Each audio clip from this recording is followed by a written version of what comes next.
the meeting's finished, it will convert to a file that we can then try and work out what to do with after the meeting. Okay. Okay. Okay, well, I will take over then, Andrew. Thank you for that introduction. And thank you everyone for joining the call today. It's very exciting. It's my first one facilitating this, so don't be too hard on me. And I said a welcome to most people. Rod, welcome to you. I know you're based in Melbourne. And Alan's Toronto. Alan, is that where you're from? Yep, great. So welcome. So very international crew we have on the call today. So look, I'll get straight into it. I'd really like to welcome Maria and Jan to being the first presenters for Asia Pacific Global Online Call.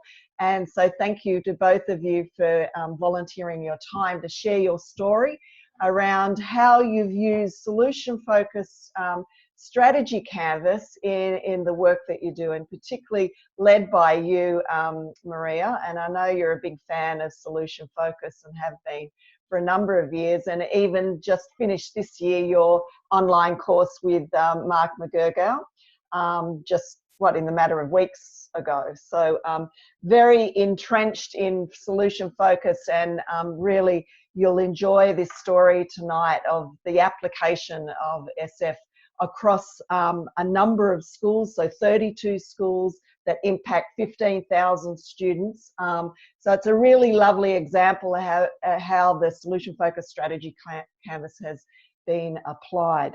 But I also want to make reference to where the strategy canvassing came from, and it was Addie Sharif and Alison Abington who were the main authors from Ashridge Business School in the UK, and there's a link to an interaction article that if you would like me to send through after the call I can, which really explains the process even more.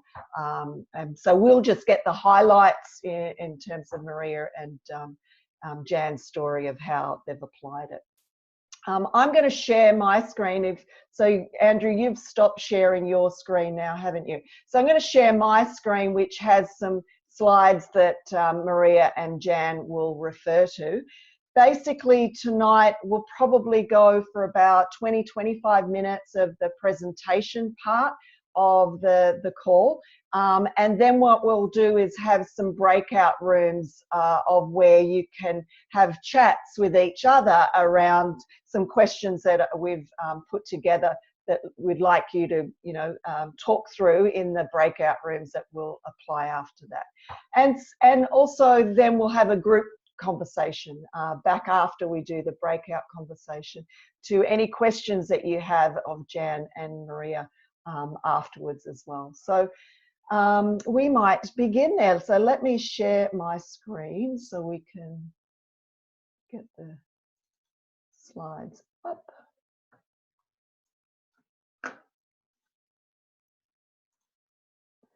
And I'll take it. I'll put it over to you, Maria, to begin. Hi everyone, Jan and I are thrilled to be collaborating and chatting with you this evening and this morning for some of you. Congratulations, Annette, and to Andrew too. What a great initiative, and we're excited to be part of the first of what I'm sure will be many successful conversations ahead. So it's probably a good idea to start on a bit of a solution-focused approach to our conversations. So Jan and I work together. Jan's one of the 32 principals that I work with in a network of schools. There are 32 in the network, and the director of schools works very closely with supporting the performance management of principals, and that involves coaching and mentoring, advising, and there's an opportunity in the way that we work that has been very open to us being able to use our own strengths and expertise in the way we do what we do. And that's where coaching and the solutions-focused approach has come from in the work that I do with the 32 principals. So with that in mind, on a scale of 1 to 10, How well do you think I do in my job with you, Jan? I think 11, Maria. We didn't rehearse that. Not at That's all. just naturally how Jan feels about the work we do together.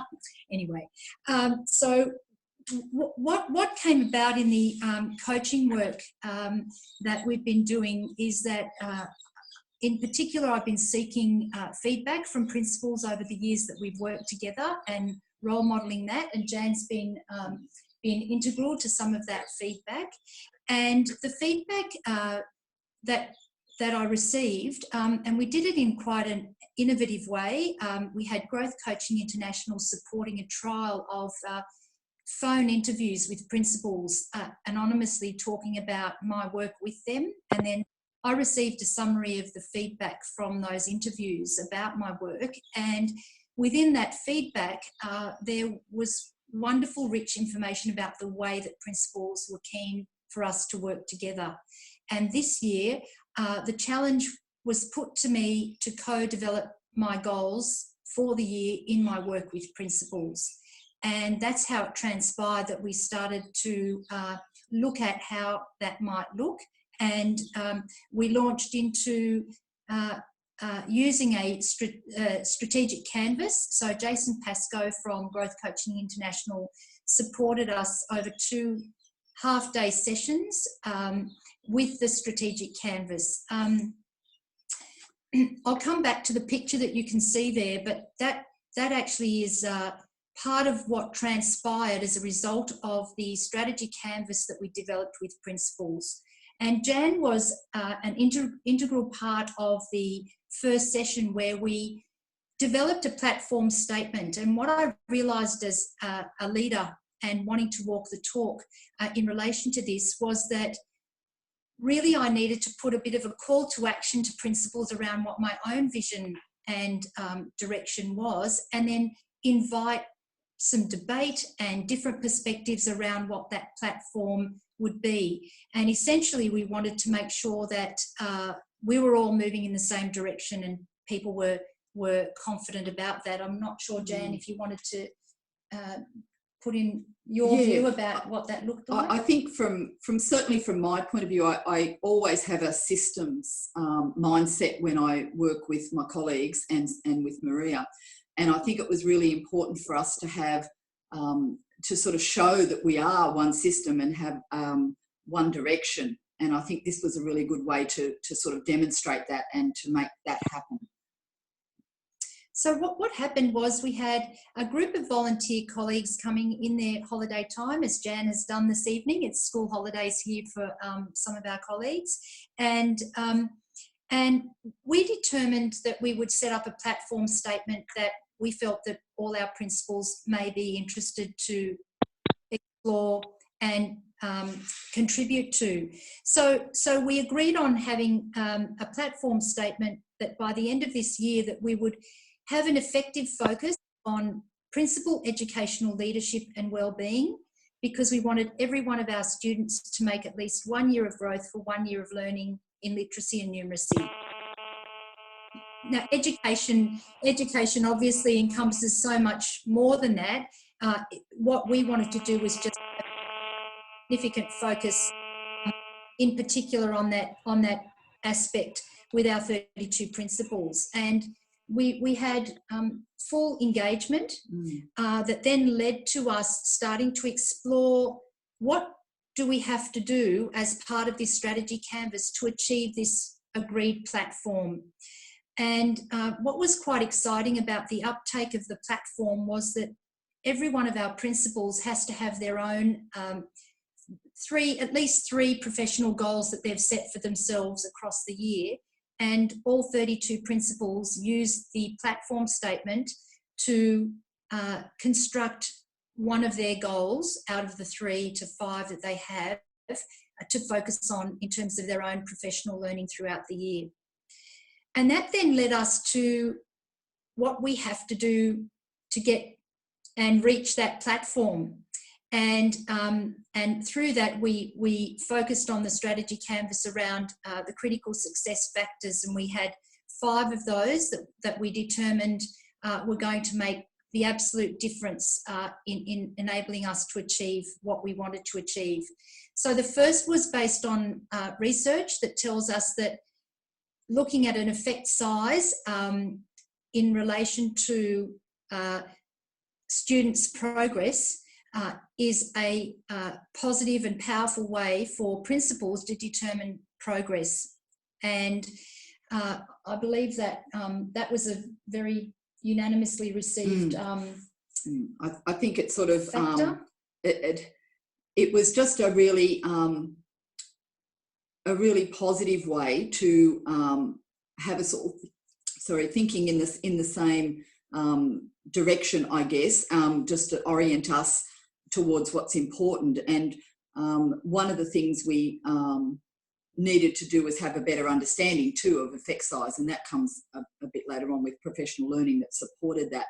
But there's certainly within that effect size work done by Hattie, that gives us a real kit bag of strategies to use and to dip in and out of, and that was very useful because we were already familiar with that.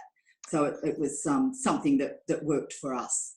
Jan and Maria, could you clarify what you mean by effect size? Because there's people who aren't in education who wouldn't know what that actually means. So, or who Hattie is. So, yeah, if you could just clarify those 2 points. I'll do the Hattie bit. John Hattie is an educational researcher. I think he's a statistician as well, a data person, and he did a meta-analysis of what works best when you're looking at particularly about student progress. Maria will take it from there. Basically, what we're looking at is a standardised way of being able to measure whether students have or haven't made the anticipated progress we want to see. So a quite simplified version is that we would, and it's not, the focus is not on the testing here, but it's really on using a standardised measure, and it may be through a standardised test where students are given that test at the start of a year, and then at the end of the year, after explicit teaching and using evidence-based approaches to instruction, we assess the students using the same standardised testing, and we're looking for at least a 0.4 of an effect size across that year, and that then assists us in letting us know that that student has made at least a year's growth in that particular area. So that's a pretty crude way of sharing that. But more importantly, what we then had to do, because we determined that this was a critical success factor, was out of 10, and then going to our solution-focused approach for each one of these aspects, we had to work out as a network, didn't we, Jan, where we believed we sat for each one of those. And it was very interesting to us because, for instance, with the effect size, we as a network came out, we felt we'd scaled ourselves as a 3 out of 10. And that was very helpful to us in determining what it was that got us to a 3 in the first place, and then to work out what next steps we needed to take to move ourselves further along. So what we did, we went through the other aspects of what we believed we had to do and what we needed to get right to achieve our platform. Something that was a very positive piece of feedback for us was the work that we've been doing on principal wellbeing, and that has come out of work around the coaching feedback, and that we meet as collegial groups once every 5 weeks, and that was a feature of our focus on principal wellbeing that had us at a 7 out of 10 in our network.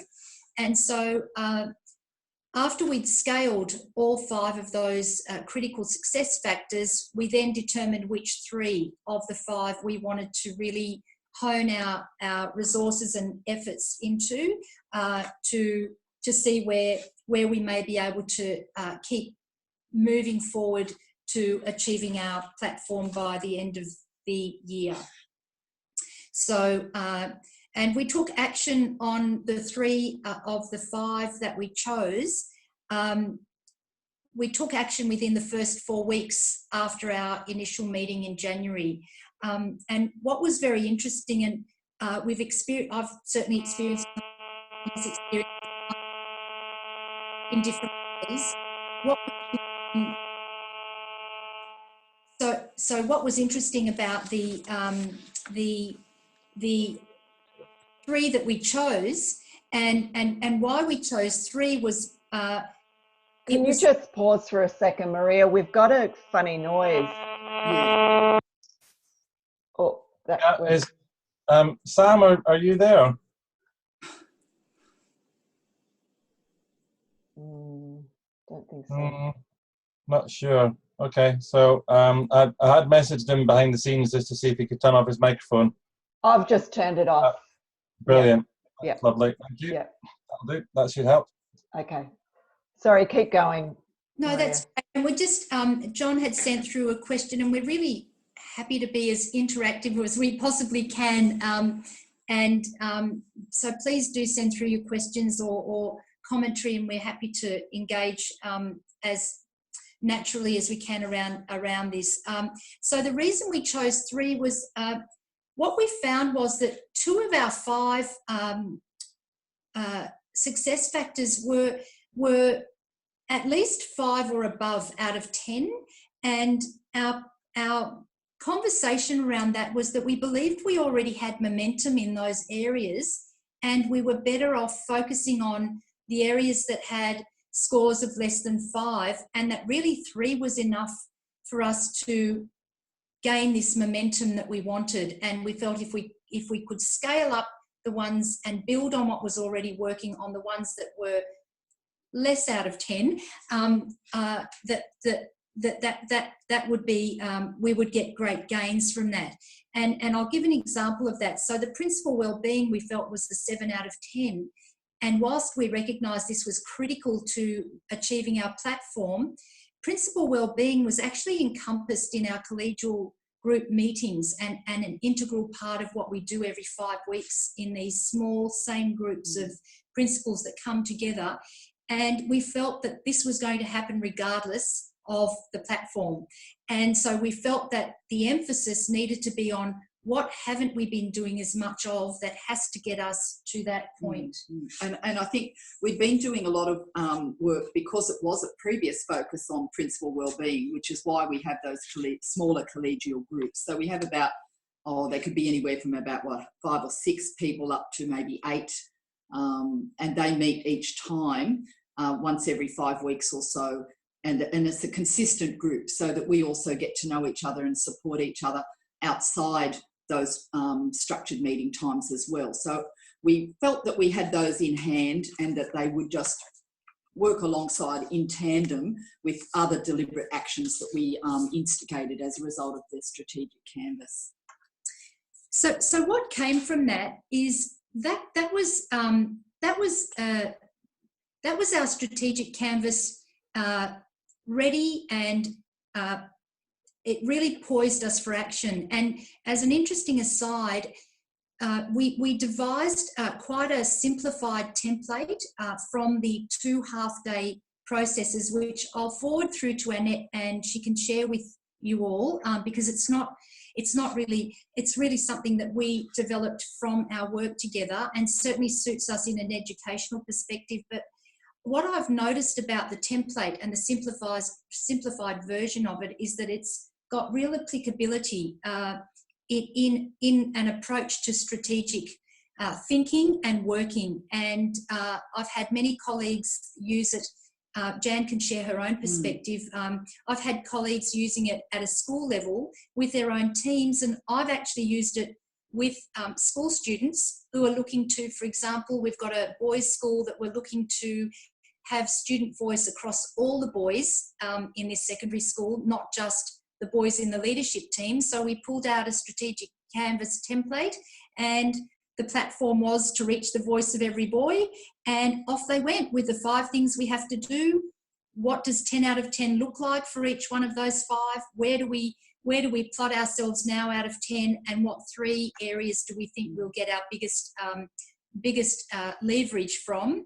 And so that's been a very exciting flow on from the strategic canvas. Can I just clarify something for everyone, Maria? The strategy, if you could summarise what is a strategy canvas? Yes. Yeah, go ahead. That'd be great. Otherwise, I can pop.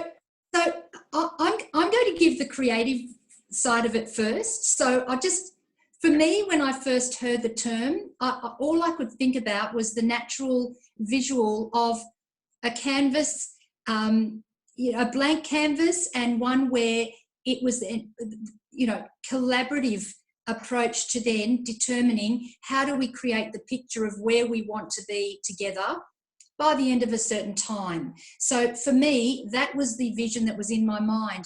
What was interesting, and again, I'm going to stick to the metaphor of this picture, I realised that it was very important for me to have done a little bit of sketching and drawing in pencil, so it could be rubbed out if necessary, to just set the scene for, as Mark McCurgo in our solutions-focused approach said, we've really got to have already had some thinking and some conversations around platform building.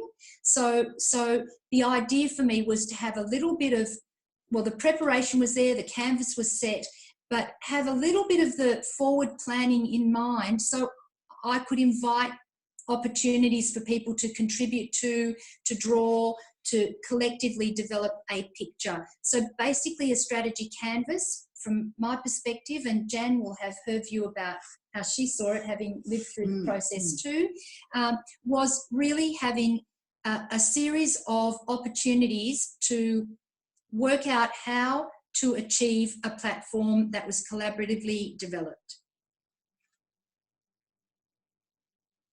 What do you think, Jan? How would you describe a strategy canvas? Thanks, Maria. I think having gone through the process, to me, it's a really, and I'll use the term neat way of setting up some sort of direction and action, and giving a bit of a time frame underneath it as well, so that it's not never ending, but there's a distinct series of actions that need to be undertaken in a particular time frame. But it's the creative process is in that whole different minds and different ways of thinking. It's that collaboration that really gives it the power, I think. And we definitely had people that were not necessarily seeing some of the approach from the same perspective, and that's what created an even richer and greater buy-in to the process, because every colleague, as I said, determined that they wanted to apply the platform at their own school context. That was not something I anticipated, that co-developing a goal for my work with them would end up being a goal that became one that everybody was wanting to buy into. And I believe the co-design and the collaboration around that is what was really one of the most impacting successful factors of the strategy canvas, and it was a true collaboration. So from there, we then started to use our collegial groups, which we host every 5 weeks. The same group of principals come together, and we started to use the opportunity to keep our platform and our strategy canvas alive in some way through those forums. And because every colleague had agreed to apply this at a local level, we then were given the opportunity to look at how we developed our relationship around seeing the platform in action. And as part of my role in the director role, there's an expectation that each principal would have a leadership observation of their practice in some way. And so in keeping with the sentiment of a solution-focused approach, what I wanted to do was to invite principals to demonstrate how the platform had come to life in their schools through their own goal setting. And I had principals co-design how I was going to do that. That became a really powerful opportunity to empower principals to share their successes and have their actions affirmed in a really positive way. And Jan, you might want to share. Jan was one of the principals who was part of the collaboration of applying this new way of approaching leadership observations and seeing goals in action through what we called a share visit, and the principals came up with this. So that's the word share, S-H-A-R-E, school highlights, a realistic experience. And we basically set out parameters for what we wanted to see, and principals hosted me at their school and gave me the opportunity to provide really specific and authentic feedback as a result of their realistic sharing of their platform in action. And mine was definitely authentic and realistic, because I think I was one of the first ones that we did under this new model. And I had at the time a group of pre-service teachers and their university mentors visiting from the United States at the same time. So I thought, well, I'll have that showcase what we do with our professional experience and our links with the University of Sydney, but also with our Future Teachers group. And I think that was the showcase of the school highlight. But then after that, I also invited Maria to sit with a group of my leaders and aspiring leaders from the staff, also to talk about aspects of leadership and aspects of how we're, I guess, enacting the strategy at Macquarie Fields High School. So from that, and Annette, how are we going for time?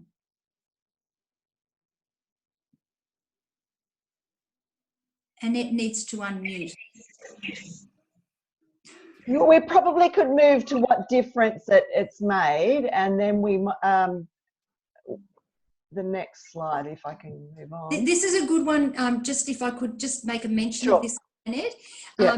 Because this is really where we're at right now. So part of the exciting opportunity around the learning from the solution focused course that I did with Mark McCurgo was learning about host leadership. And I just loved the metaphor of the idea of inviting guests to dinner, and that idea of being a co-participant, sometimes being the servant, sometimes being the hero at the meal, but most importantly being an equal part of that conversation. And so what's transpired in all the work that we've been doing is I'm leading into a final term with our principals where they're going to be doing, we're wrapping up the year's worth of work, and this is the prelude to what it's going to look like. I'm going to be inviting, and again, principals will co-design how they want this to look, but we're about to launch into a series of 32, for want of a better way of describing it, dinner parties. I'm their only mandatory guest, and so they can either have an intimate dinner for two, me and the principal, or they may want to invite some guests. But the picture that you see in front of you was a trial run with a principal that I don't work with within my network, and I'm doing some work as a result of what's evolved from our collegial groups. Basically, those groups are now not ones that are led by me, they are being hosted by the principals themselves. In fact, I'm now on the receiving end of having to do homework, and I realised what it meant to them when I had them preparing for those meetings. But this is an example of a host leadership opportunity where each member of an executive team that you see sitting around the table came together to share their perspective of what leadership means to them. And it was an extraordinary impactful experience that I believe could cut across any organisation. And this is the platform, and because of the success of this experience, I'm now moving into wrapping up the year of our work together. I'll do some evidence gathering around the platform and our critical success factors in that time. However, it will be up to principals how they'd like to host me to looking at their achievements across the year. So did you want to comment on that, Jan, in any way? No. And Jan's going to contribute to the co-design of how we promote that opportunity to principals, because as you can imagine, there's a lot of diversity across 32 leaders, and so it's been very important to get the voice of all leaders as much as possible in that. So what's better? From my own leadership perspective, something that I've really grown from the solutions-focused approach is being able to integrate the tools in the way I do what I do, the presence and noticing that every interaction is what matters most and that's what's real, being an assumption buster, rather than having the assumptions, and making sure that I remove my own preconceived ideas and just be in the moment with people and accept what I'm hearing and be noticing. I've shared very openly how impressed I am with this opportunity to have permission to affirm, and the way I see it is affirm, affirm, affirm. I believe that trust and rapport has been built in the most significant way because of the opportunity to just be impressed with what people are doing, know that they're wanting to do the very best, and build from what is working and look for those sparkle moments. So it has become a process of the habit of doing, moving into a way of being. And I'm still having to be quite conscious about some of the application of the solution-focused tools. However, I believe that that's what's become better, is that the approach has become very real, and I believe that there'd be any principal that I would be happy for people to talk with and have a conversation with that could talk about the impact of our work together in this way. And I think too, from my point of view as one of the principals in Maria's network, you just said, Maria, that you have to be conscious of using those tools, I guess when to use them and what to use. But to me, it doesn't appear that you're consciously thinking about it. I think you've got them down pat enough for us to, it's a seamless approach from my point of view, where I stand as a principal of a high school. So that's a little bit of feedback to you, Maria, on... I'm glad this is being recorded. I'm going to use this for my performance agreement meeting. That would be more than appropriate. But I think... I think it's just now people recognise, and my leadership team recognises, that when Maria comes into the school, that is the way that she operates now. And I mean, you always did operate with that sort of flavour, but you can see the difference this year because you have been working on it, and it is now to the point where it isn't, from our perspective, a conscious act. Mm. Yeah. So I'm wondering if John's just is able to share a template of a strategy canvas that might be useful for others to see. So John, did you send that through to me? Is that, or? I'm just trying to work out how I would add an attachment. I can't. Andrew, do you know how you can do that? I don't think we can add an attachment to the conversation, but what we could do, and I'm going to take this offline with Annette and Alan, to share files and to share recordings. I'm thinking maybe we need a Dropbox account with Alan, Annette and me as administrators, so we can put the files. The video recordings of these meetings are really large and we've struggled to share them. So a Dropbox folder, we can then put a link onto the SVO LinkedIn group, which if you're not aware of, go to LinkedIn and please feel free to join it. And then we can put associated files up there. Does that sound like a plan? Yeah. Sure. Okay. happy to share the template I use. So. Brilliant. So I'm Yeah, I wondering. was trying to paste an image earlier, but I had to create a link instead. Oh, Yep. right. Okay. Thanks, Rod. So I'm wondering if it might be a useful time if we do some breakout conversations around this. I've got some questions that I can actually share in each group, but it's not allowing me to share it.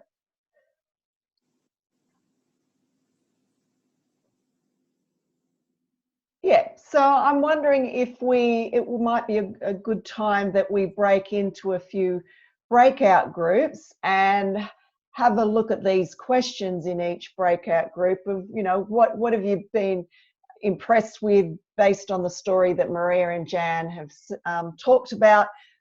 What is most valuable for you about this piece of work?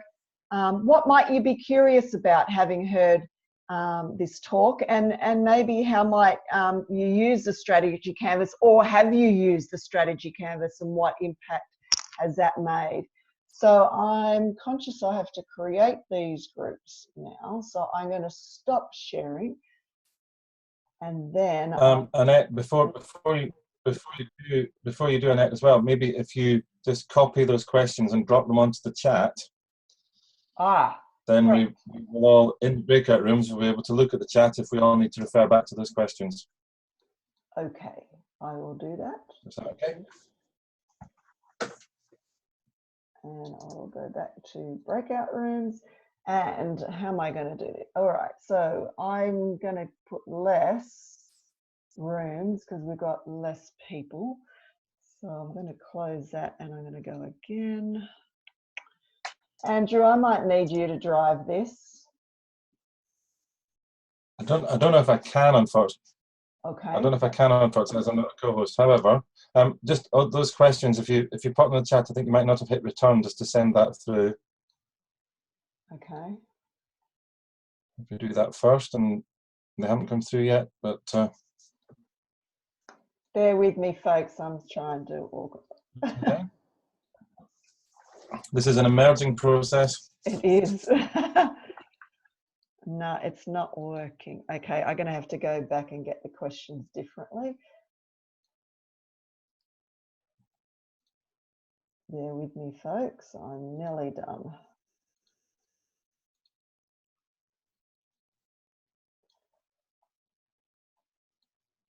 Okay, they're up there now in the chat. I've put the questions there. Brilliant. So let me do the breakout rooms now. Wait, can everybody see the questions? They've not come through to me yet. You might need to hit return or something just to actually get them to send. Okay. So once you've pasted them in, there we go, perfect. And then on breakout rooms, if you open up breakout rooms on the bottom bar. Yeah, I've got and that then, up. Yep. So then it's just a question of either how many people per breakout room or how many breakout rooms. I can't remember which way around it goes, but I'm not perfect. seeing the questions yet. Did you send them to Andrew directly or to everyone? Oh yes, sorry, they were sent to me directly. No worries, no worries. I'll do that, Annette, now. I think. Okay. There we go. There we go. There you go. Okay, so if you all join your appropriate breakout room, Annette will call us back after. How long are you giving us for this, Annette? If we have 8 minutes for this. That's fine. So I'll after about 8 minutes, you can send a message out to call us all back. Okay.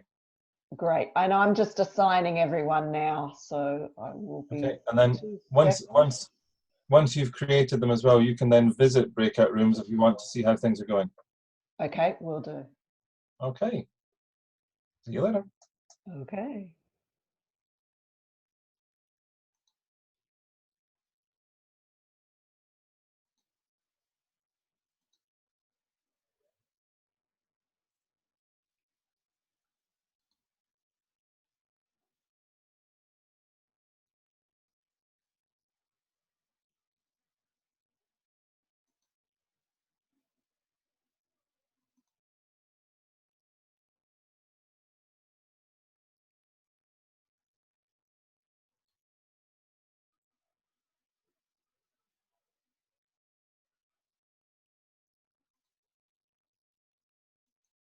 It looks like we're in a couple of breakout rooms. Annette, hi Annette.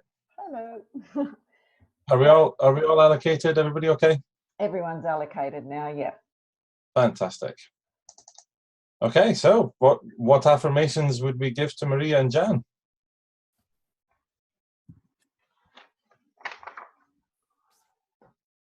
Robin, yes.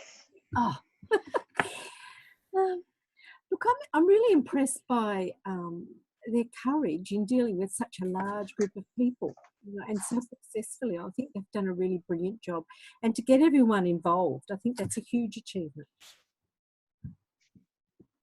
Introduce you, Robin, to Alan and Andrew. Robin is a coach with Growth Coaching, but also does university lecturing in, she's based in Yeppoon or Mackay, isn't it? It's the main town in Queensland. So a remote part of Queensland, semi-remote part of Queensland. Very remote. Okay. Yes. I thought everywhere in Queensland was remote. Yeah. It's a different state. I'm not born here. I'm not born here. So yeah, just to capture that, Robin, we can capture chat for our little group as well. So so if you just want to repeat that, so you're really impressed with the way that they've managed to bring everybody to get everybody together. But I've forgotten your form of words. So how did you phrase that? And I'll just pop it up on the chat board. I think the volume of the people they've dealt with, you know, they've dealt with so many people and they've been so positive and constructive, and they've got everyone on board, everyone involved, and there have been different voices, but they've managed to keep this in a way.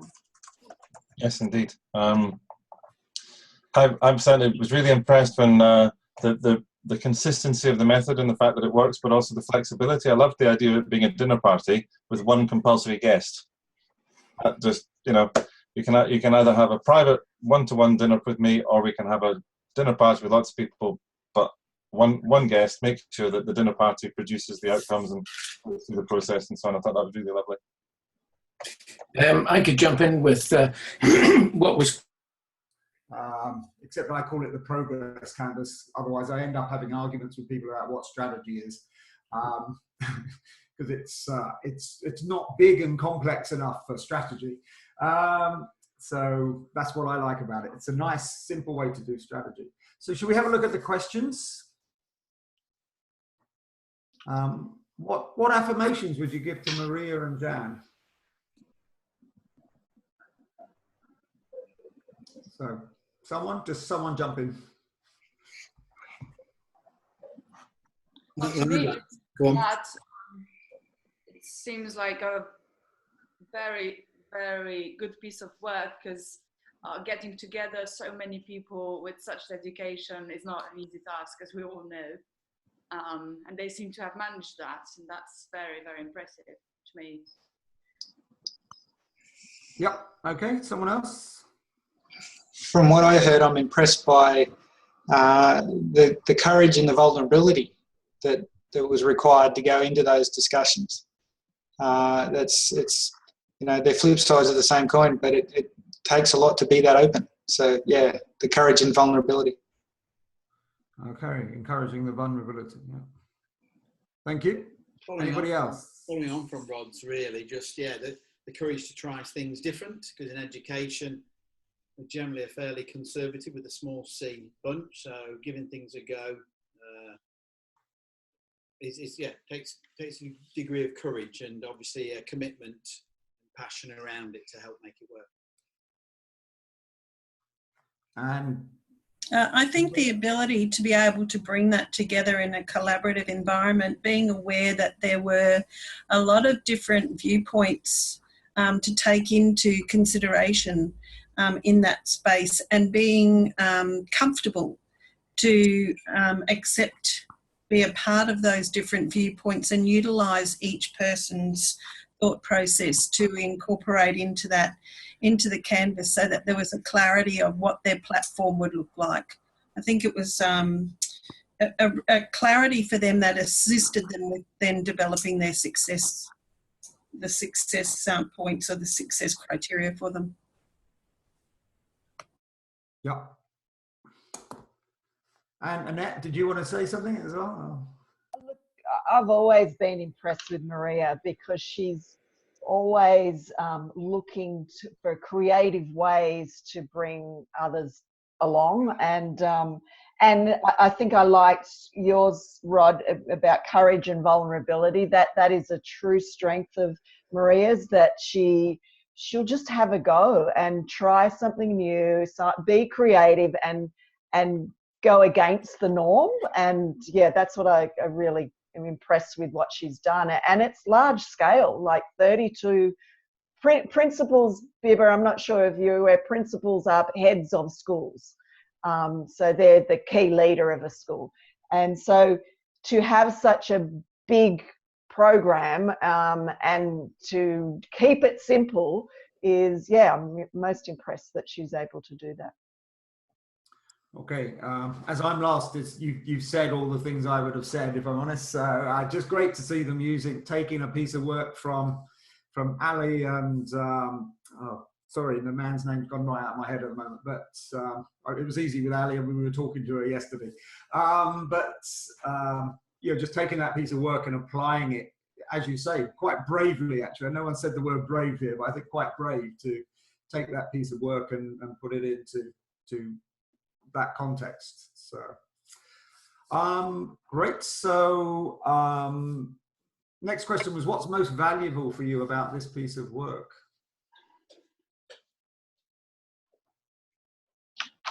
I'm busy working out whether to buy an off-the-shelf sort of assessment for agile teams or to develop my own. And most of the off-the-shelf stuff is great. You get pre-packaged and everything.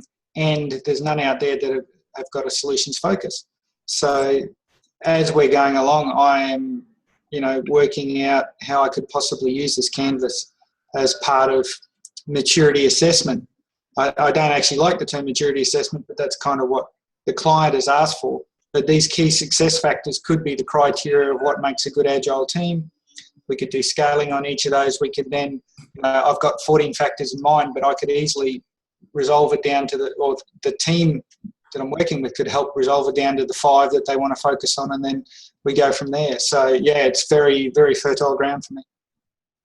Yeah, and actually, as you talk there, you could tailor it for every team. You don't have to have a standard maturity assessment. So their preferred future could be what they want, and then you look for the areas. So yeah, it's one of the pieces of feedback I got on assessments was it needs to be repeatable. So in 6 months' time, you can come back and go, where are we now? But yes, the specific factors for each team could be kept the same, but each team could come up with their own success factors. Yeah. And just to clarify on that, and having known the story, they did that. Each principal then took it down into their context of how they were going to roll out that focus on the critical success factor. So that's what I also liked about it. It was very contextual. So there was a collective in terms of the 32, but then how it was done in each school was up to the principal to apply based on where their school was at. Yeah, so exactly what you're talking about, Rod, about, doing it for each team. Basically, they did that. Yeah, great idea, Rod. Thanks. And someone else? Yeah, within my role, I work as a director for teaching and learning, so the connections are very close. I work across 258 schools, so certainly wouldn't have the same context of work that Maria and Jan would have. However, the team of people that I work with, of about 20, advisors, if you like, around a curriculum, and we're about to embark next year on a piece of work where this would give me a perfect opportunity to look at a solution focused approach with my 20 staff and how they connect strongly with principals and school teams. So I see that as a great benefit of being able to hear a process in action and then consider how I can translate that into my work. Thank you very much. And moving on, someone else?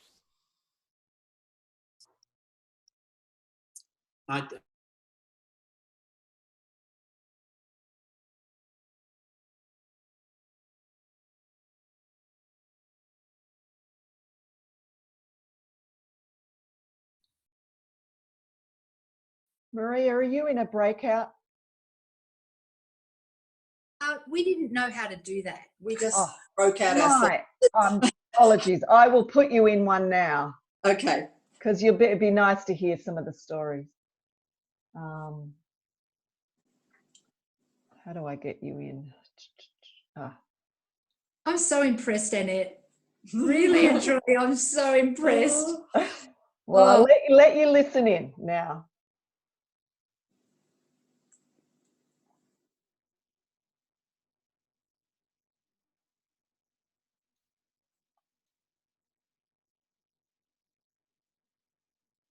What's happening? I'm not able to get you in. Do we have to join it? We've got a thing here that says join breakout room, but when we did that, it didn't do anything. It just went blank. Well, try it again and go into room 1, breakout room 1.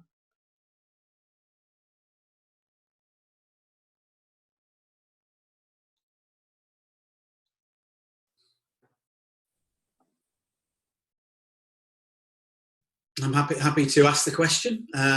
So what are you most curious about having heard this talk?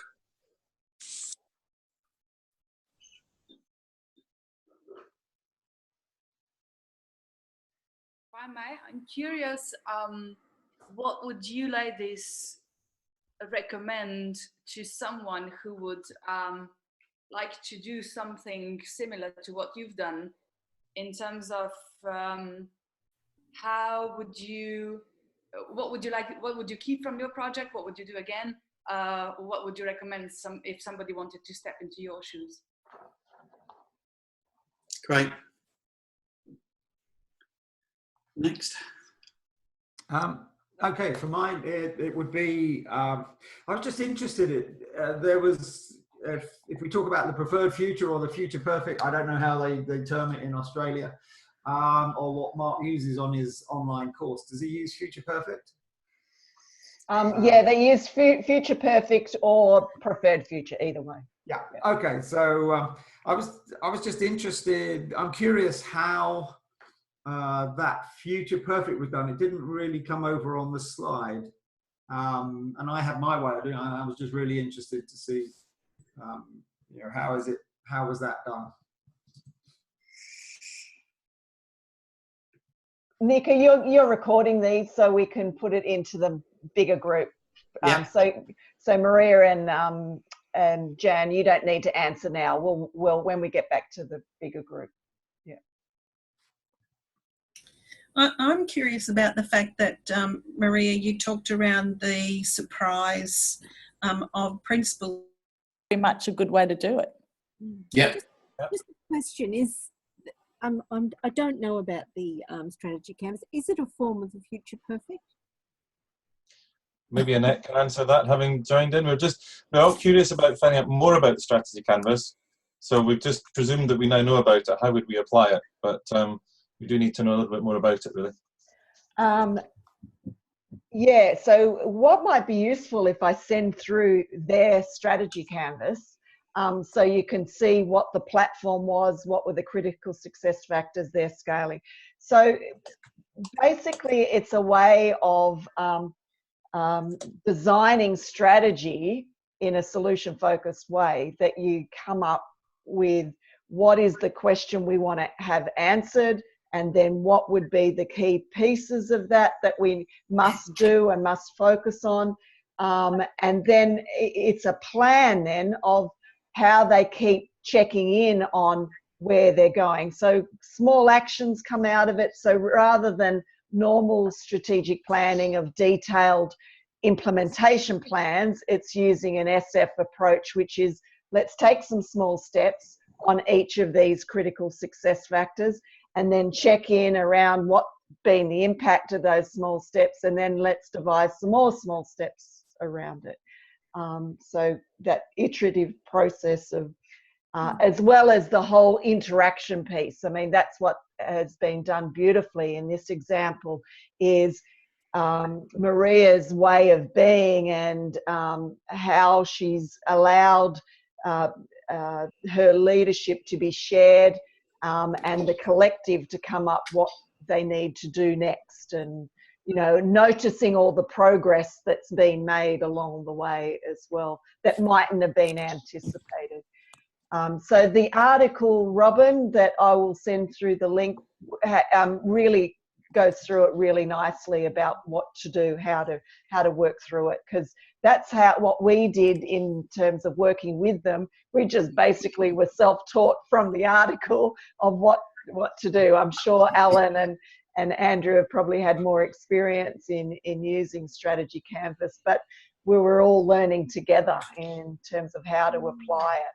And it was lovely that it was done in such a large scale way and had such great results. Annette, can you, you said that they started with the question, but could you possibly start with an answer in solution focus, do you think? Generally, the platform is what is it you want?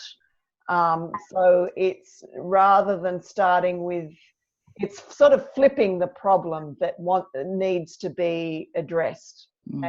And if I haven't got it here, but I was going to put up Maria's problem that she wanted to address, which was around shared leadership. She wanted them to take responsibility for the whole network as a shared collective to help move forward on these 3 critical success factors that they decided was important. But that's probably a good question for Maria in the main group. Joe, if you write that down, and we can explore that in the main group.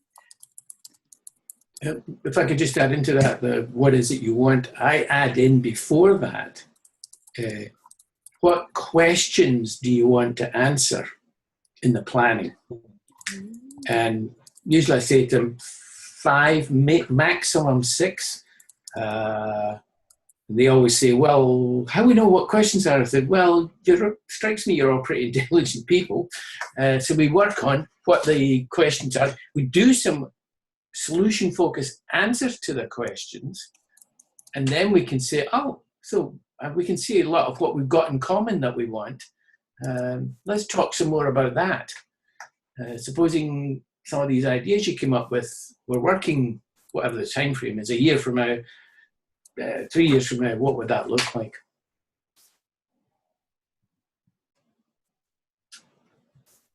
I'm conscious of time, and maybe we move to that last question, or have you already gone to that, Andrew? Just to help me. Yeah, we've nipped through all the questions. I mean, and there are a couple of things to take back. So we've got some affirmations, which we can feed. I think we could feed back to Maria and Jen individually when we get back in. That's a nice way to start. There's lots of things we found valuable around. Well, we'll share this when we get back into the group. But there are a couple of questions that we've come up with that we're curious to find more about the strategy plan, but also how Maria created the priority for this over and above all the other needs that hit schools and so on. Because we've all come up against it where we've gone in and offered something we know would be really helpful, and the school said, "Oh, we've got all these other things we have to do, and you can only have a limited amount of time." So Joe put it really nicely. How did she persuade them that this should take priority over all the other priorities? Right.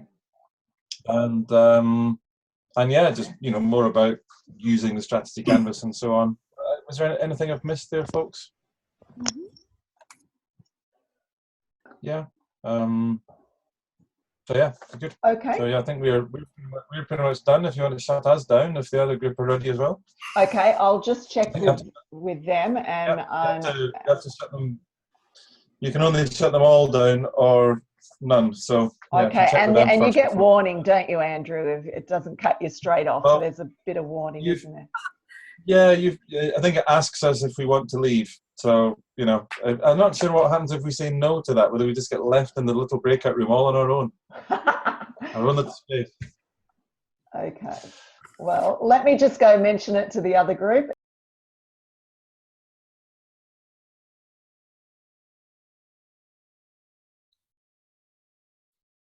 Get us back. There she is.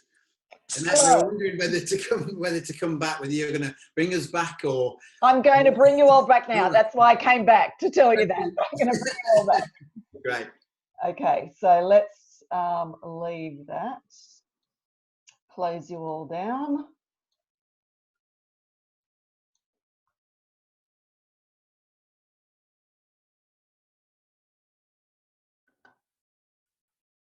Okay, I haven't got the other group back, so I need them back now. Just let me.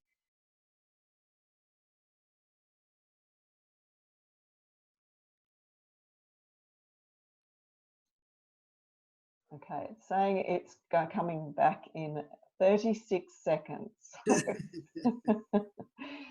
So, some wonderful conversation and some really great questions for all of you. And are they coming? Okay, they're coming back now. Fabulous.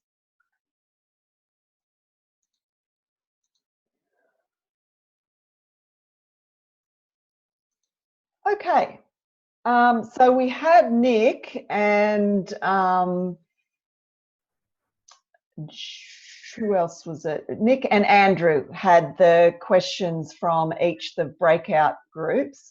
So maybe if we start with you, Nick, if you pose some of the questions to Maria and Jan. John had the first 2 or 3, and I picked up the end of those. Okay, okay. So maybe start with yours then, Nick, the questions that you've got. Right. So the ones I picked up were towards the end of the questions, the curious and the how you might use it. Do you want to start there, or do you want to do it in a more logical? I'm happy to go there. Maybe let's be logical then. Yes. So maybe we start with John. John has got that. Yeah. Okay. So apologies for being on again. The affirmations, is that where you wanted to go, Annette? Yeah, let's start there. Yeah, good. So I jotted down here a variety of things. Great piece of work to get all those people together and actually, getting them doing it. There was a great point about encouraging the vulnerability, which is a great phrase, which I think came from Rob. Although I said courage and vulnerability. Courage encouraging vulnerability works just as well. All right, so it was courage and vulnerability. I misunderstood. My apologies. I know, but I like encouraging vulnerability. That's good. Yeah, maybe that's one of those serendipitous things. Then the courage to try things differently in education. The point that educators are quite resistant, and I was talking to a young teacher yesterday actually at the conference who was saying bringing it all together in that context, bringing lots of different viewpoints together was a really great thing, and getting clarity, and then bringing creativity to the topic. So a lot of good affirmations for you there. Andrew, was it the other person on affirmation? Yeah, I think we also had some really nice affirmations, and the first one was the fact that Maria and Jenna dealt with a really high volume of people and managed to get everybody on board, which was really fantastic. The diversity of the group as well, and the lovely idea about the flexible application of the dinner party. You can either have a nice intimate one-to-one or a dinner party for lots and lots of people. We were also really impressed in the photograph of the dinner party that you'd stuck the solitary bloke way out at the back end table. That we thought, yeah, that's fair enough. Best place. So yeah, and yeah, that was basically the affirmations from our group.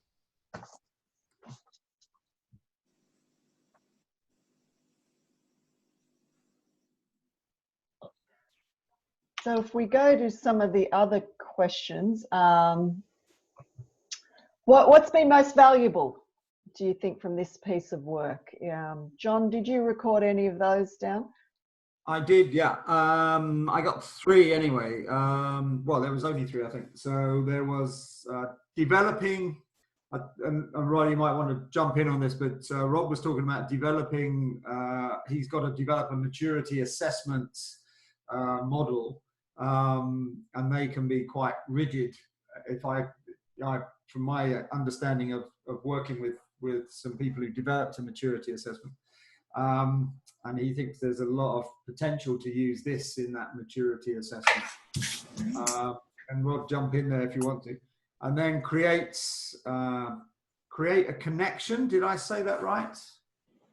The person who said that? I wrote down create a connection between people. And then someone else wrote using it for practice-based evidence. And from my personal point of view, it was just being able to use it in a completely, it doesn't matter what industry, across, you know, education or whatever industry, it can be used anywhere at any level.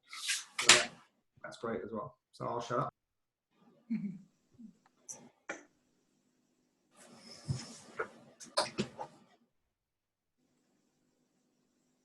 Sorry, Andrew, did you capture some of the what was most valuable? Yeah, sure. One of the things to share, Alan and Joe both use what are they most proud of to kick off sessions with teachers, just to get them into the right frame of mind. Which may help then, because one of the things we thought was valuable was actually the painting of the canvas as a team. It was felt that it's really easy for principals to feel isolated in their work and not notice what they have in common with other principals. So identifying the goals together at the start was really good, and pre-preparing the platform, and also the power of the Affirm, were all really good things that we thought were valuable in the process. So, John, what was did this move to you, Nick, then, in terms of what you're curious about? Yes, it did. Great. So, and please jump in if I misinterpret your questions or comments from my group. But first one from Bieber was about so here you actually have to respond to this one. What would you recommend to others who would like to try this? So in having done it, what worked well? What would you definitely keep or do more of? And what things might you do differently or leave out? So Maria and Jan, you can respond to that. I think from my point of view, this is, you know, I think it's really important to just jump in and have a go. But what Maria did in that pre-sketching, I think is really important. You need to have a little bit of an idea, I think, of where you might think it could go, at the same time as not being too prescriptive. So it's a bit of a fine middle line, if you like, and just being careful to not have really strong ideas about where you think it might go, because you've still got to allow the input if it's to be a true collective creation. And what worked, I believe what worked really well to keep to the trueness of this is all of us doing it together was that I basically had a coaching conversation in front of the principals about what my view was in relation to the Future Perfect. And that's what really set up that call to action and the preparation around the platform, which I did prior to the meeting. However, it was presented in a way that was an inquiring, I'm curious about, what do you think's most important? So people were witnessing a conversation rather than me standing up there telling people what I believed needed to happen. Can I ask a follow-up question that's emerged for me? I'm just wondering whether the relationships or how important the relationships are in setting this up. I think the relationships are critical, and I certainly will acknowledge Maria's work in building that that whole environment of trust, because that's evident every time we meet, particularly that's been developed through our collegial groups, I think, where we've been able to get to know each other on a variety of levels, but we all, you know, work very closely together, and I think we feel very confident that we can speak freely and that we are, you know, our views are acknowledged and taken seriously. And Maria's really modelled that for us as well.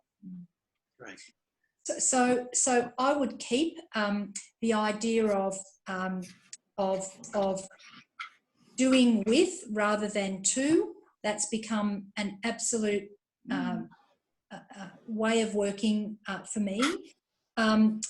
What I would want to do more of is, in these initial stages, I would want to be a bit more explicit about the solution-focused tools that I'm using, so that would encourage more feedback, but also role modelling of it for others then to be using those approaches. And maybe the idea of what I would leave out, what would I leave out? That's probably one I've just got to think a little bit more about, really, because what we're doing is just continuing to build on what we believe is working well. Yeah. Great. And it jumps back a little bit to a point you made, and John, correct me if I've not got this quite right, but you were particularly interested in how you did the future perfect bit, but you've shared a little bit about that. Maybe if you share a bit more, and John will jump in if he wants a bit more clarity. So I thought that was a very good point, John, because really the future perfect came through this coaching conversation that I had in front of colleagues. And with education, there's not a lot of argument about what we want for our kids. And I suppose where we had the difference of opinion was we came down to a little bit of a focus around the idea of kids improving in literacy and numeracy. And as I said at the start, that's not to say that that's an exclusive focus. However, you know, my call to action to our colleagues was around enabling our kids to understand the world around them and the talents within them, so that they could become fulfilled individuals and active, compassionate citizens. So really that was the miracle of waking up the next day, and that's what we would see is students that were being recognised for the talents they have within them, and then being able to apply that. Part of the other call to action was around the fact that we're stronger together, and that we're happier when we're cooperative and productive, and that it's about the doing to rather than doing with rather than doing to. So they were quite significant calls to action that really set a future perfect that is out there way in the future, that we're constantly trying to achieve, and then bring it down to, well, what would a platform to build towards that look like? And I'm interested to know what you think about that, because we didn't really spend a lot of time on the future perfect. It was really about the platform to achieve this call to action. Yeah, I just find that if I'm honest, I'd need to ask you a supplementary question, which is, I didn't quite understand how you built that future perfect. Did you say you interviewed colleagues in the group? I was interviewed by a coach, so from Growth Coaching International, Jason Pascoe, who was facilitating us through the strategy canvas. He interviewed me in front of the participants that were there to build the platform together. Okay, so yeah, I guess where I would do it differently, I have done an interview process, but I did it with the whole senior team, for example, where I said to them, describe to me where, you know, it's 2 years' time and this division is working brilliantly well. What are you seeing? So that was one way we did it, because in that case we had 60 people in the room and it was quite complex to try and get 60 people contributing. But other ways I do it, as I say, with the team of lawyers the other day, we just rolled out a long sheet of paper about 8 meters long along the tables, and I just got the whole team of about 26 of them around the table drawing pictures in teams. But it was one. I call it the Bayou Tapestry, or we name it the Airbus tapestry yesterday, on Friday. So, and I did that with the teachers as well. And that they happened to have a copy of the Bayeux tapestry in the room, because we did it in a classroom, and it was great that they were then able to copy parts of the Bayeux tapestry and write at the bottom. And they ended up with a long, and I've got a picture of it somewhere, a long thing, this is our future, this is where we're moving towards. So it was kind of co-created. So I think you've just given me, a different idea of how you can create that future perfect. So they're great ideas, and that could be something to do differently, and have a go at differently next time. Thank you. Yeah. So it's. I think the key thing to get over to people is just try all different ways. There's no one way. I don't think Ali, Abby, defines you must do it in this way. It's just here's a really good structure. Now adapt it to your own uses. Yeah, and every case is different, isn't it? So Andrew, have you got some of the questions from the other breakout group in terms of what you're curious about? Yeah, well, we wanted to find out more about the strategy canvas, so that's been a really helpful discussion. And I know, Annette, you're going to share some resources afterwards as well. Yes. The next question was really about how did you create the priority for this, and amongst all of the other supposedly training needs that most educational establishments have, and the limited time that's usually allocated to those training needs? Well, the focus on progress in terms of literacy and numeracy is a system priority for us. So there was true alignment with what the expectation is around accountabilities for principals and their leadership of schools. So, and that's what I did not expect, that's what colleagues would come up with as a platform.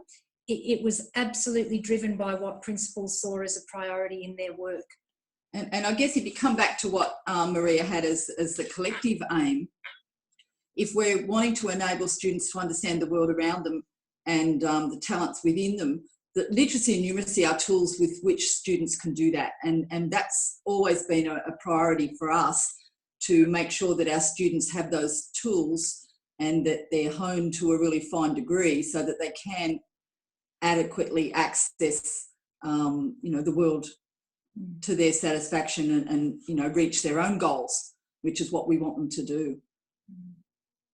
So just another question in terms of what one of the groups was curious about is what happened for each principal when they went back into their own schools? What impact did that have? I'll speak just from my school, and then if Maria wants to add about the other schools. As far as what I did when I went back to my school was I started using some of these little tools with my executive leadership team. And what I ended up doing and what we came up with as a result of this process was our own statement that incorporated collaboration and a collegial focus, but we also combined that with our strategic direction. So at my school we have leadership, learning and wellbeing as our strategic areas that we focus on. And so the statement that we came up with was a collaborative and collegial focus on educational leadership, learning and wellbeing, so that each student makes at least 1 year of growth or 1 year of learning in literacy and numeracy.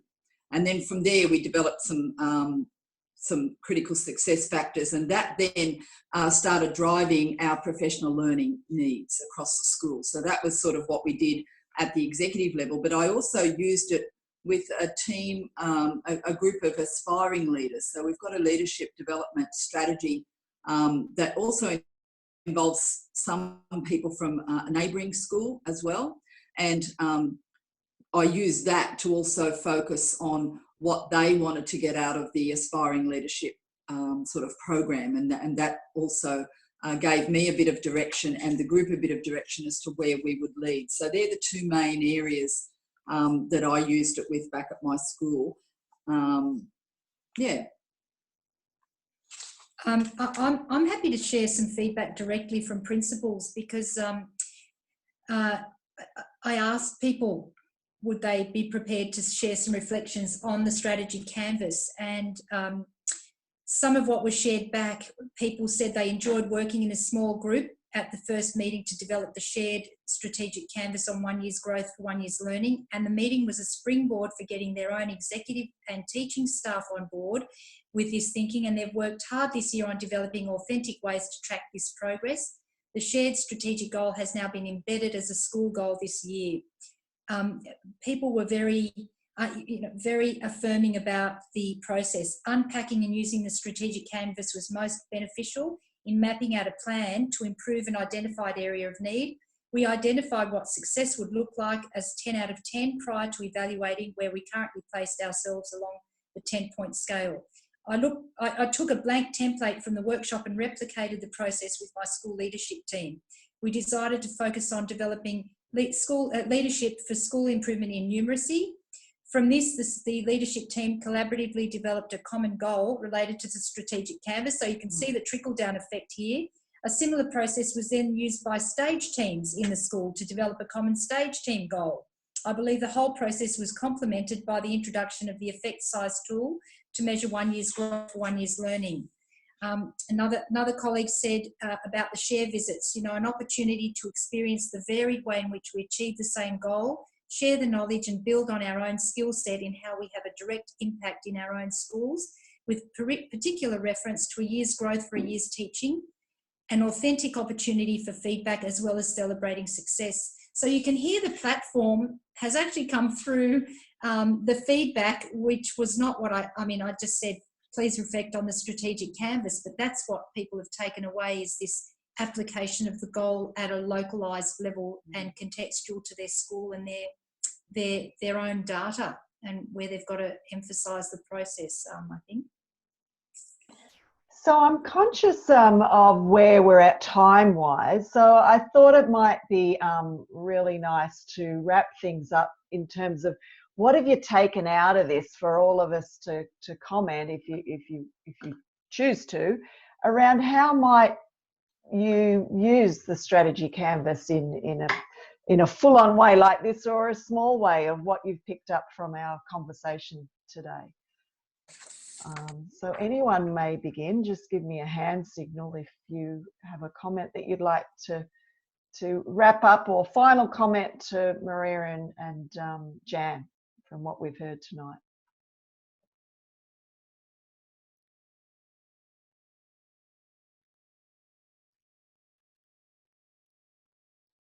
All I need is a hand signal. Well, I think, yeah, go Andrew. I was just trying to phrase it so I didn't get too long and wordy. I think that there's a couple of things really. The fact that there is the tool called the strategy canvas, as you just said in your very last comments there, clearly resonates with an institution such as an educational establishment, and it is something that they can maybe grab hold of and take ownership of more easily than us coming in and saying, hi, we do solution focused practice and so on. It's a tangible thing, and also linking it to the numeracy and literacy outcomes is fantastic. That's right up my street. I do the same kind of approach with the work I do with my clients. So having, I think the light bulb for me is having the outcomes, but also having a tool that they can see and get hold of and take ownership of and develop and work with. It's really exciting, and thank you very much. Thank you very much for sharing it with us. Thanks, Andrew. Alan? Yeah, what was exciting for me is having worked with a vast array of organisations for 20 years using solution focus, and doing a lot of work in public service, not-for-profit, healthcare, etc. You used to hear a lot of people saying, oh, that's a business approach. We don't need that. what's great is we're using business-like tools in an organizational enhancement way in areas like education in order to improve the outcomes inside the organization and therefore delivery to the community and so on. I really like the approach that's been taken here to, well, my fancy language, how you change the narrative amongst educators about where it is they want to get to based on quality outcomes for in the end, the customer, the learner. And so using the framework that Maria talked about, I think very powerful. Thanks, Alan. Joe, I'm wondering if you speak to what you've just written in terms of the comments. I've got to say, I'm a very practical person, and all of these pictures are coming into my head about, like, I'm drawing a canvas, I'm rolling that sheet, that roll of paper down the path, and I can see how the stuff that I'm currently working with might just take this on board. And so, you know, considering this is a solution-focused thing, I'm focusing on a couple of solutions that this just might work at the school that I'm at. So I'm very happy and smiling at myself, even though you can't see me. So, yeah, thank you to everyone who's been kind of giving out these ideas. And, you know, I'm thinking out loud, and I'm thinking dinner party, and I'm thinking that paper is going to happen. So thank you. Oh, very nice. Thank you, Joe. Would anyone else like to make a final comment before we wrap up for the evening? Oh, our evening, your morning for some of you. Yeah, go, Rod. I guess one question I had is, it sounds like you were dealing mostly with the same level of people. They were all principals. One of the things I'm looking at in terms of using an organisation is getting perspectives from the environment around a team. So you've got a team working at one level, but you've got maybe their management, you've got their clients and stakeholders, and even then executive level. So had you done anything in terms of getting different perspectives to feed into the whole model? In our first 2 half days, we did spend some of that time hearing the voices of every stakeholder that we believed might have something to say and respond to in relation to where we were headed.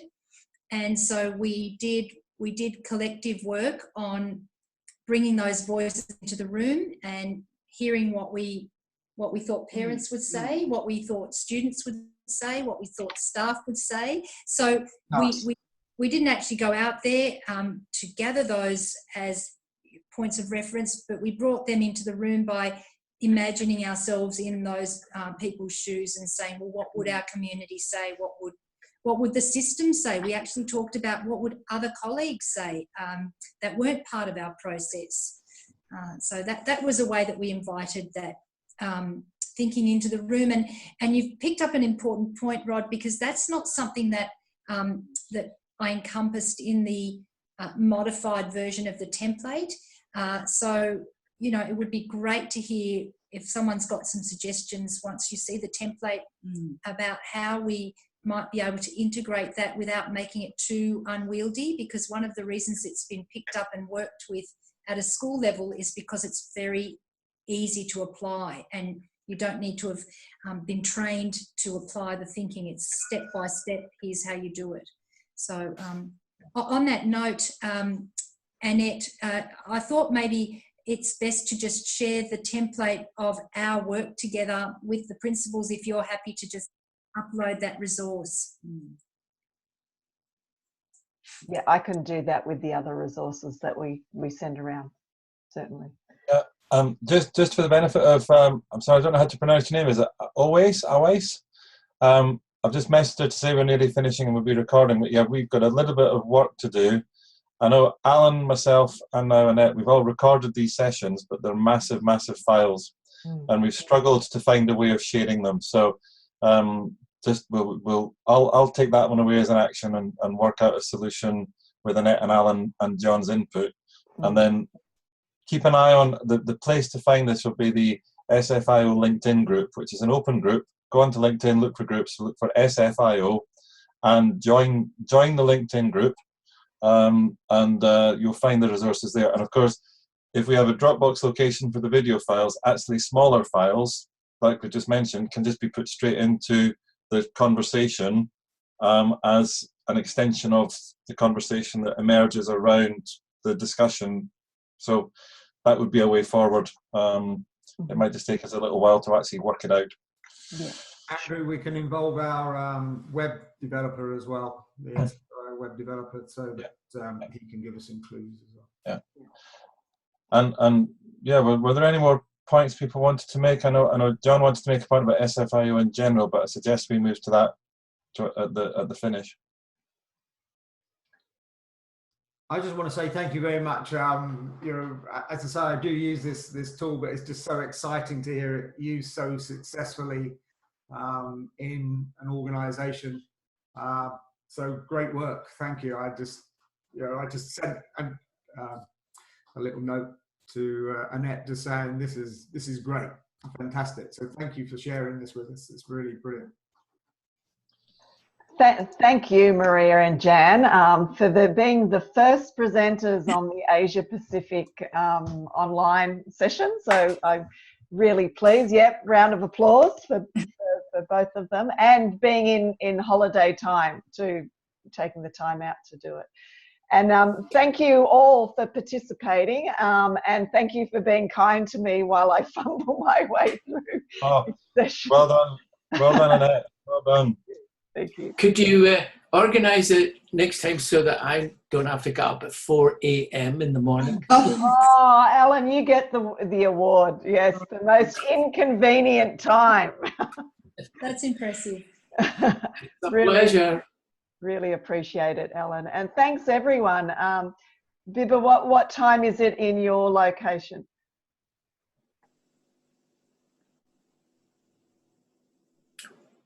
Sorry, what was that? Almost noon. Almost noon. Oh, very reasonable time. Well, we're all off in Australia to have dinner now. So, yeah. Excellent. So thank you all. It's been a great evening. I've really enjoyed it. Learned so much, Maria and Jan. Thank you for sharing your story with us. Thank you. Yeah, congratulations, Annette. Thank you.